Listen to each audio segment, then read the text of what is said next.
आधा तजे वो पंडित, सारा तजे गंवार।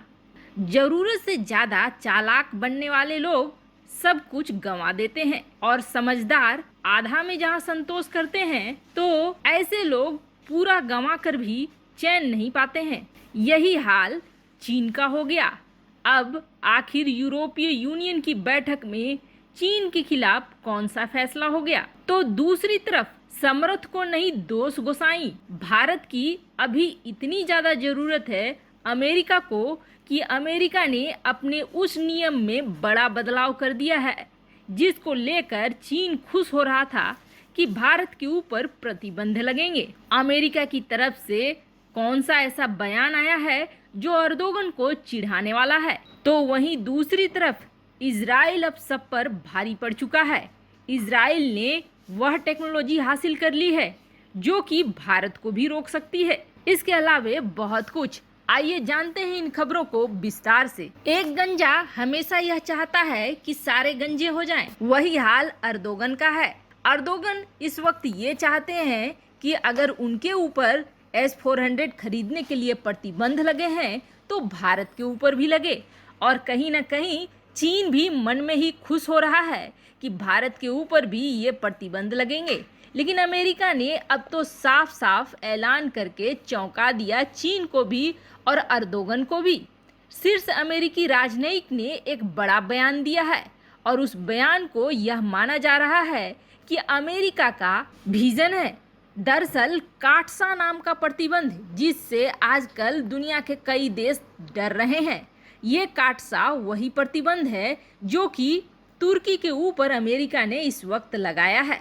जहां अमेरिका ने कुछ ही दिनों पहले अपने नाटो के सहयोगी तुर्की पर रूस की S-400 मिसाइल रक्षा प्रणाली की खरीद के लिए इसी कानून के तहत प्रतिबंध लगा दिया था। तो अब यह सवाल उठे थे कि भारत भी रूस से S-400 मिसाइल रक्षा प्रणाली खरीद रहा है, लेकिन अमेरिका ने भारत को इस कानून से अलग रखा है। अमेरिकी राजनयिक आर क्लार्क कूपर से जब यह प्रश्न पूछा गया कि क्या भारत पर भी ये प्रतिबंध लगेंगे, क्योंकि भारत भी S-400 खरीदने वाला है।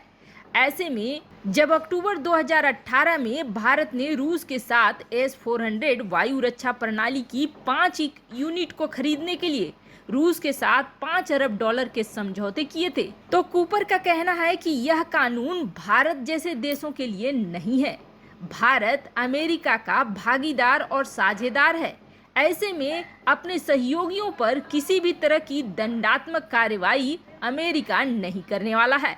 इससे तो बिल्कुल साफ हो गया कि अर्दोगन और चीन के मंसूबों पर पानी फिर गया, उनकी उम्मीदों के दिए बुझ गए। वहीं दूसरी तरफ जिन्हें इराक और अमेरिका की लड़ाई याद होगी, उन्हें यह जरूर याद होगा कि कैसे एक ही रात में करीब हजारों टॉमहॉक मिसाइलों को दागकर अमेरिका ने इराक को इस कदर तबाह कर दिया था कि पूरी की पूरी सद्दाम हुसैन की सत्ता हिल चुकी थी। बैलिस्टिक मिसाइलों की ये ताकत होती है। इराक की कोई भी मिसाइल डिफेंस सिस्टम इसके सामने टिक नहीं पाया था और उसकी तुलना में तो ब्रह्मोस मिसाइल भारत की 4 गुना ज्यादा खतरनाक है और ज्यादा तेज है। ब्रह्मोस मिसाइल को मार गिराना भी कोई आसान बात नहीं है, यह असंभव के बेहद करीब है। वैसे दुनिया के कई देश हैं जो इस दौड़ में लगे हुए हैं, वो भारत के जैसे इस क्रूज मिसाइल को बनाने के चक्कर में है, लेकिन किसी को भी अच्छे से सफलता नहीं मिली है।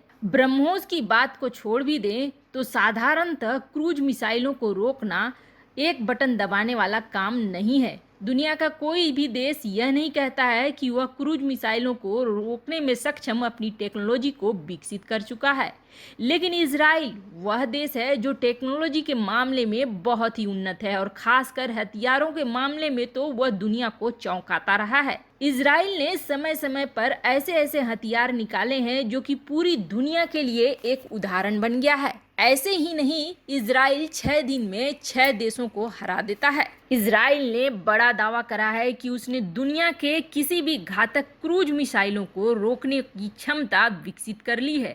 उसने एक प्रणाली बनाया है जिस प्रणाली के तहत वह ऐसी मिसाइलों को हवा में ही मारकर गिरा देगा, उसे नुकसान पहुंचाने ही नहीं देगा। उसकी यह प्रणाली ध्वनि से 3 गुना ज्यादा तेज चलने वाली मिसाइलों पर भी लागू होती है और बहुत ही सफल तरीके से काम आती है। इजराइल ने तो ये भी दावा करा है कि आने वाले समय में दुनिया इसे देखकर चौंकेगी जरूर।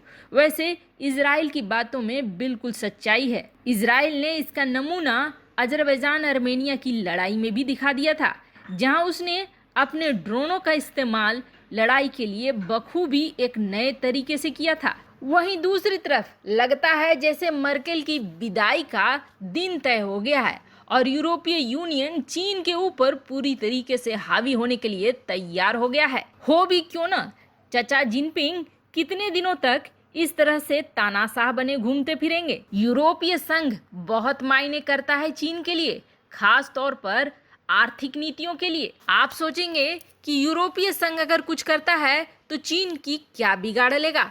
ऐसी बात नहीं है। यूरोपीय संघ चाहे तो चीन को फिर से चूहा बना देगा। उसका कारण है, और उसका कारण सबसे बड़ा है व्यापार।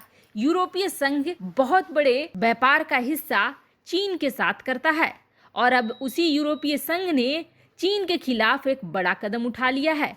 खासकर उइगर मुस्लिमों से जो जबरन श्रम कराया जाता है और जिस तरह से बर्ताव का किया जाता है चीन में, उसकी जवाबदेही के लिए एक प्रस्ताव पारित किया गया है, जिसमें चीन को ये साफ साफ कहा गया है कि संयुक्त राष्ट्र संघ द्वारा स्वतंत्र रूप से जांच होगी इस दिशा में कि सिंजियांग प्रांत में और चीन में मुस्लिम उइगर और मुस्लिम कजाक नागरिकों के साथ क्या किया जा रहा है।